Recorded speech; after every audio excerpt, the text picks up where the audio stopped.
అయ్యయ్యో బిడ్డ నోట్లో ఏమో తట్టుకున్నట్టుంది, తీస్తా అని చెప్పి మెల్లిగా నోట్లో వేలు పెట్టి దాన్ని సరి చేస్తూ ఉంటే నోట్లో నుంచి ఒక పదార్థం బయటకు వస్తుంది. అదేంటిది అంటే ఏంటిది గెస్? ఆ డైమండ్ రింగ్. అర్జునుడు ఇచ్చిన డైమండ్ రింగ్. ఆ డైమండ్ రింగ్ ఆ చేప నోట్లోకి పోయింది. అది ఆ నోట్లో పెట్టుకొని గిలగిల కొట్టుకుంటుంది అనమాట. అరే ఇది డైమండ్ రింగ్ దొరికింది అని చెప్పి ఆ చేపను వదిలేసి దొరికింది అని గట్టిగా అరుస్తాడు అనమాట. అరిచేసరికి అదే టైం ఏం జరుగుతుందంటే యాదృచ్ఛికంగా ఆ ఊర్లో నుంచి ఇంకా వెళ్ళిపోదామని చెప్పి ఆ దొంగ డిసైడ్ అయిపోయి ఆ దొంగ అక్కడి నుంచి వెళ్తూ ఉంటాడు. ఏది ఆ బంగారం అంతా పెట్టుకొని పోతూ ఉంటాడు.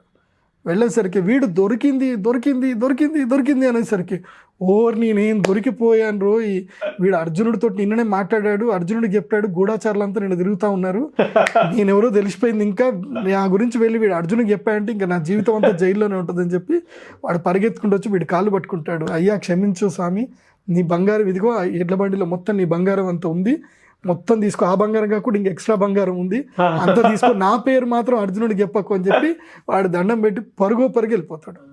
ఆ ఎడ్ల బండి వదిలేసి వెళ్ళిపోతాడు. సో ఇప్పుడు ఇతనికి డైమండ్ రింగ్ దొరికింది, ఎడ్ల బండి దొరికింది, దానితో పాటు అతని బంగారంతో పాటు ఇంకా వేరే బంగారము దొరికింది.